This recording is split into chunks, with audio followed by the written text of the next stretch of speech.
And how did he take it?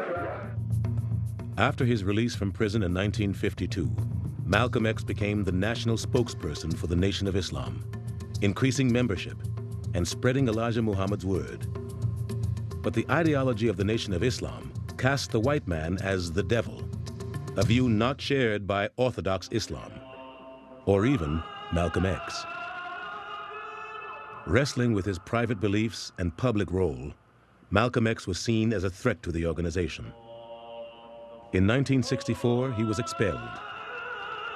Not long after, he set off on what became his pivotal pilgrimage to Mecca. It was on the pilgrimage to Mecca that his eyes were really open. He looked around and he said, my goodness, you know, there are people with blonde hair and blue eyes and people with very dark skin, and he saw that Islam was a religion of people of all races and all nationalities. And that really sort of gave the lie to some of what he was being taught by Elijah Muhammad. Malcolm X returned from Mecca, preaching an enlightened view of Islam, what many today call traditional or global Islam. His charisma and his power as a personality was so great that all eyes were on him, and he came to the truth of the separation between the Nation of Islam and global Islam. And he did it in the public, he did it on stage, he did it on camera. But this philosophical stance displeased more conservative members of the Nation of Islam. In 1965, as he spoke before a meeting of the Organization for Afro-American Unity, Malcolm X was gunned down by a group who many believe were conspirators from within the Nation of Islam. Despite his death, however, Malcolm X's vision of Islam would continue to steer the movement. When Elijah Muhammad passed away in 1975, his son assumed a new leadership role. When the son, W.D.Mohamed, took over the organization, he had already made that transition with Malcolm. And I told them, we are Muslims now, we are following the Quran. We should identify more clearly with Muslims all over the world. In 1976, W.D.Mohamed changed the name of his father's movement to the World Community of Al-Islam in the West. And today, most African-American Muslims worship side by side with Muslims of all races and colors from every corner of the world. Some, however, rejected this reform and became followers of Louis Farrakhan's splinter group, which he also named Nation of Islam. But Americans were soon to be faced with more images of Muslims at odds with the West. This time, the flashpoint was Israel. From its birth in 1948, Israel has been the focus of a bitter territorial dispute. Many of its early opponents were not Muslims, but Palestinian Christians. In recent years, however, the conflict has taken on the qualities of a holy war. 1967.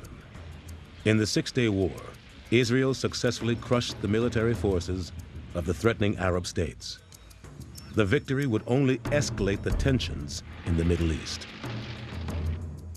12 years later, Americans would awaken to the fact that they too were targets of rage, this time from fundamentalist Muslims.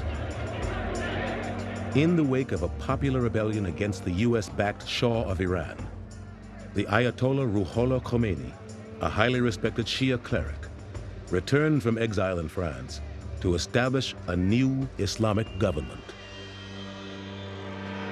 The Ayatollah's revolution, which symbolized the response of ordinary Iranians, was also a response to modernity itself. How far would the modern age impinge on and change traditional life in Iran? A lot of people felt there were too many changes taking place and too fast. Because it was seen as an ardent supporter of modernity at the expense of Islamic values, the US was cast as the Great Satan. In 1979, Iranian revolutionaries seized the American embassy in Tehran, holding its diplomatic personnel hostage for 444 days. The Ayatollah Khomeini was now transformed from an Ayatollah talking of religion and theological matters into a practical ruler. Now, the big question, of course, is how a cleric transfers or transforms from a man of scholarship into a man of administration. And sometimes that transformation is not a very successful one. In 1981, the forces of Islam turned against one of their own. Many Muslims were enraged that Egypt's president, Anwar Sadat, had signed a US-brokered peace treaty with Israel. But the soldiers who participated in Sadat's assassination were Islamic extremists intent on establishing a fundamentalist Islamic state in Egypt. There was real concern for the first year or two that there would be a major Islamic revolution in Egypt. That didn't happen. The average Egyptian was not inspired by the Iranian Revolution to move in that direction. In 1990 and 91, America became directly involved in the Middle East conflict, leading an international coalition against Iraqi dictator Saddam Hussein's invasion of Kuwait in the Gulf War. Hussein's aggressive campaigns, however, had no connection with Islam. Saddam Hussein is far from an Islamic figure. He is a military dictator, he's a tyrant, he tortures, his citizens disappear. He's gassed and killed the Kurds up in the north, he's killed and bombarded the Shias in the south. But remember that he has a certain symbolic significance for the Arab world, because people were giving a choice to themselves. Do we support a Muslim ruler, however bad, or do we support America, which is attacking a Muslim ruler? In more than 50 years of Arab-Israeli conflict, the world has witnessed a multitude of atrocities committed in the name of Islam. Assassinations, hijackings, and more recently, suicide bombings.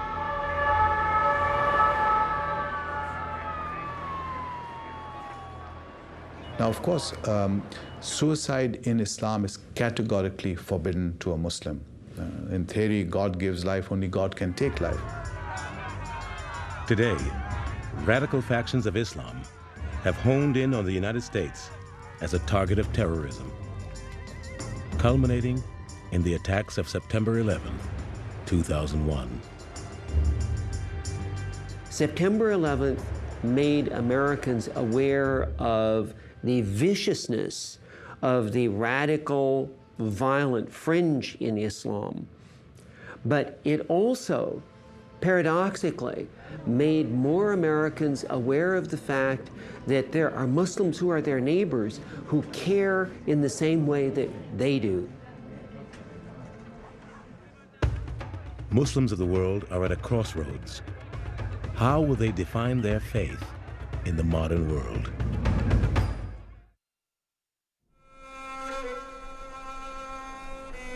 For all Muslims, it is said every new day is a challenge to live an exemplary life. For at the end of time, everyone must answer to God on the day of judgment. In fact, all Islamic teachings can be reduced to God, revelation, and judgment. And the idea of judgment is the motor vehicle which drives